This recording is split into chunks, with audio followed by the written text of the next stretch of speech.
Hey guys, how are you? Austin here. As you can tell, I'm with my buddy Zach. I always want to point the wrong way. There you are. You're over there. So how's Zach? How's it going? How's it going, guy? Pretty good, man. What's happening? How you been? Okay. All right. So I'm going to call my brother out there. We're going to run a quiz. Zach's laying in bed. Do you believe me or not? Zach, should they believe me or not? Nope. Who's I lying? Am I I'll lying find or out. is Zach lying? Is Zach lying in his bed? I don't know. You We're think going I'm to like talk about it. Anyway, all right, moving on. Okay, so here's what we want to do. We're going to do, you guys loved that we did a dual broadcast, if you will, or a dual video. So we're going to continue to do these as long as you guys tell us you want to see them and as long as we have fun with them. So we pretty much hang out almost all day talking crypto and networking and all this stuff. So we started to do these. So what we're going to do is we actually have a format for today. We're going to talk about this particular piece of information right here about how Bitcoin now is awaiting the quote first week of the year effect. We're going to dive into that in just a minute. But then after that, we are going to dive in and give you guys our top 5 picks of cryptos that we really love right now. And you guys know us, we tend to want to do more than 5. So we'll probably throw 3 or 4 or 5, 6, 7 more at you. We never really know. So that's going to be it. We want to get this in kind of in about a 10 or 12 minute deal. And then at the end of it, I'm going to make Zach prove to me whether or not I'm lying or he is lying about whether he is lying in his bed right now. And that's going to be at the end of this video. So you have to stay to the very end. That's what they call a hook. A hook. I'm hooking you to the end. All right. So there we go. So Zach, you want to add anything to that before we move on, my man? No, man, let's jump in. All right, here we go. So let's go back over here. So this was a really good piece of content that came out. And in fact, I've been using it as the basis for quite a lot of my videos recently, Zach. So what do you think? Do you think this quote first week of the year effect is a real thing or not? For the word now for Bitcoin, but really let's expand it for the overall market. Do you think it's a real thing or not? What do you think? I think there's no question people liquidate their gains at the end of the year. And if you think about this year in crypto, so many people have made so much money. So Right. it does make sense as to why people would liquidate here in December and then there'll be buyers in January. I know this piece of content kind of speaks to that. I've got another piece here that we're going to roll into Yep. and with Raul Paul and his thoughts on that too. But yeah, man, I think it's definitely something people do. I know you and I are holding our ETH right now, but other people maybe they got in way early, beginning of the year at $1,000, and they're okay with the profits they've made, and they're liquidating some of those assets. Same thing with Bitcoin, Yeah. and many other assets. So it makes sense, yeah, for sure. Yeah. Well, and so obviously this piece of content was horribly formatted, right? So really, I've highlighted the piece of content that I really want to use as a basis for this discussion. So I agree with everything you just said, man. I think that again, massive profits towards the depending upon where you came into the market towards them in October alone, insane.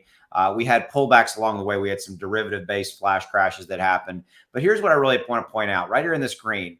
So this is the screen's highlighting a trader economist. His name is Alex Kruger, and he noted that the quote first week of the year effect saw Bitcoin's returns in the first week of 2021 at 36%. Now, Wow. that's the basis for what we wanted to talk about this, because here's what this really comes down to, and I'll switch to that Raul Paul article in just a minute. But what the first week of the year effect simply is that historically, if you go back and you look years, 4 or 5 years back, historically, the first week of the year of any given year has been very, very good for the crypto market and has kicked off a pretty significant bull run. To give you some perspective, if you look at where, say, Bitcoin sits right now, right, Zach, at 47,185. So let's just call it 47,000 even. A 10% gain would be 4,700 times. We don't do math in public. What is that? Well, 52-ish. yeah, 52-ish. So basically a 30, here's what I would say. A 30% move up puts us very close, puts us back into the 60,000 range, right? And puts us close to our all-time high of 69,000. Now, we're not saying that's where we're going to go, but we are saying, and we're looking at this first week of the year effect. I think it's a real thing. History has proven it. What do you think, Zach? Would you agree with that? I agree with it. And if you could share that Raoul Paul page. Absolutely. So this is some great stuff. So Raoul Paul believes institutions have finished taking profits as the year winds up. And so if you guys don't know who Raoul Paul is, he's really big into like macroeconomics, fundamentalist, right? So like he's my go-to person for this kind of stuff. We mentioned Benjamin Callen the last time we did one of these. He's one of my go-to for TA, right? Yep. Raoul Paul's more like kind of macroeconomics kind of standpoint. And he's had a ton of success. But I want you to focus just on this little bit right here. So considering that much of the selling in December has come from wallets that accumulated Bitcoin around the summer, according to Glassnode, and that institutional assets under management of cryptocurrency surged in May and October, according to CoinShares, the timing of the selling indeed points to institutions unloading some bags. Now, the question is, are they done? It looks like, and this is Raoul Paul saying, it looks like they're done because the market has been chopping around for the past week. I made the point in the video today, it's really been chopping around for the past months. Yes. Right? You know, Agreed. which was the traditional last week of everybody squaring their books. So this is speaking to that article you pulled up at first. Everybody kind of squaring up for the year. Here's what we've made. You know, close this chapter, close the book on this year, and then what we could see is all of those people who close the book, they become buyers and open a new book back up for 2022. So Raoul Paul thinks exactly what we're explaining here. And, you know, coupled with the things we talked about from Benjamin Callen, you know, with this bull market potentially lasting into late 2022, early 2023. Yeah, man, I think we're gonna have a nice first quarter, to say the least. Yeah, and I also think let's take the crypto out of this. Let's take for just discussion's sake. I mean, we all know what the first 2 weeks of the year are. The first month of the year is, simply put, it is when we all make our brand new year's resolutions. I want to lose 15 pounds. I want to start, quote, investing in that crypto thing. I want to get serious about my finances. And they start setting all those resolutions. Now, a lot of people break those resolutions within a couple of weeks when it comes to losing weight, et cetera. We've all been there. I've been there. Planet Fitness in January versus Planet Fitness in March. Oh, it's crazy. Yeah. But they make all that money. They lock you in, and then they're just riding that wave, baby. Right. But you're talking about how many people are in the building. Yeah. Yes. Yeah. Absolutely. So I think this syncs up with just human nature and human behavior as well. And so, and again, I think it's, to me, it comes back square to the content we've showed you, the two pieces we've showed you, and also human psyche, human behavior.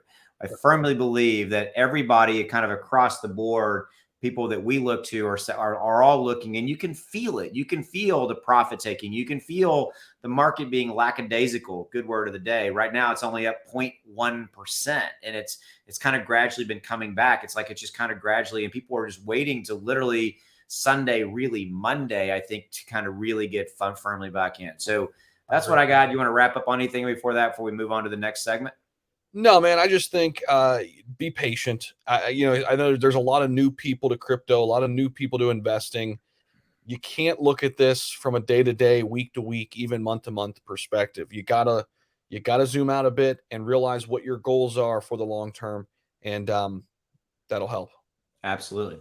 Okay, so what we're going to do now is we're just going to basically throw 4 or 5 tokens and coins at you that we really like moving forward.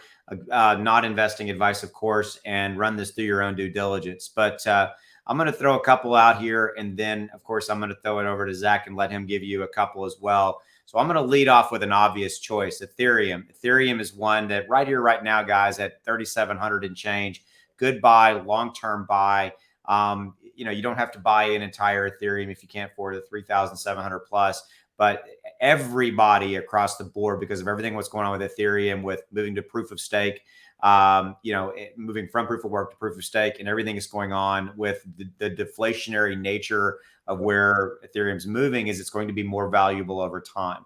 There's a lot of base cases that say by the first quarter, the first beginning of 2023, Ethereum could be in the north of 25, 30, 40,000 per coin range. And for me, this is one of my largest holds. So I'm going to throw it to you, Zach. You got another one? Go, pick one.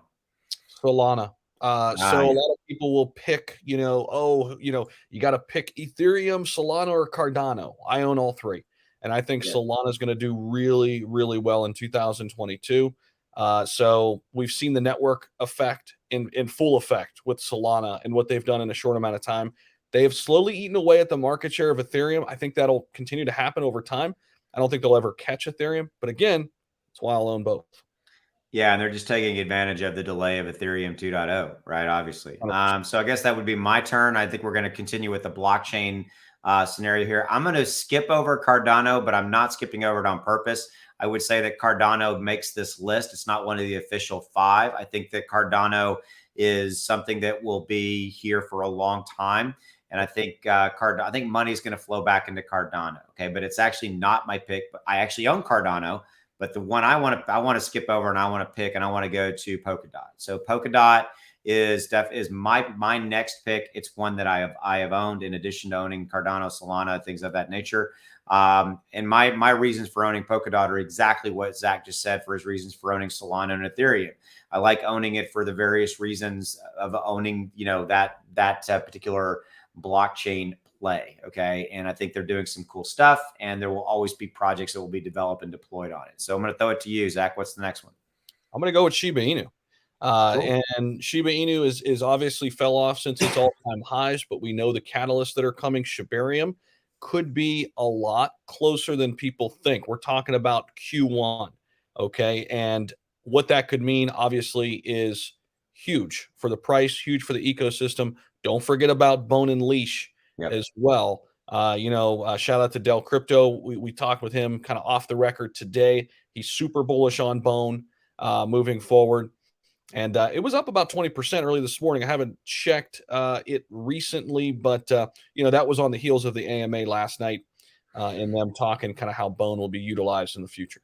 Yeah, because Bone's going to be the gas, if you will, right? And there's not a ton of it. So I think the price of Bone will rise when Shibarium hits. So that's a side one. If you're not familiar with what the heck Bone is, do a little bit of digging on that one. It's another token in the Shiba Inu universe, and it's going to be the gas token of the Shibarium blockchain that we fully expect coming out in the first quarter of 2022. I guess that would leave it to be me being next. I'm going to go with an obvious one again. Since we're doing the obvious ones, I'm going to go with Crow.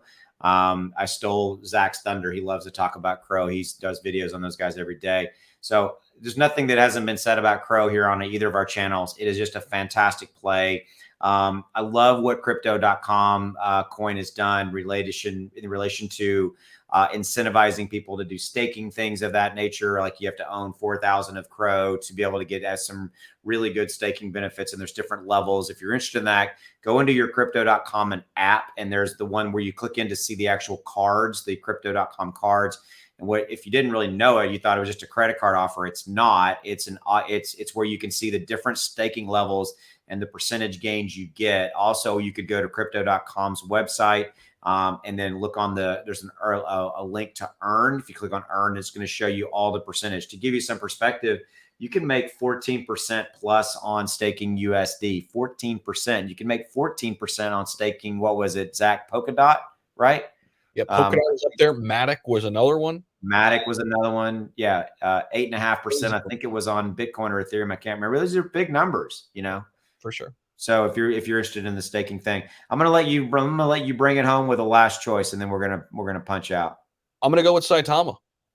So I mentioned, with Shib, you've got the huge catalyst in Shibarium. With Saitama, you've got the huge catalyst inside of Mask.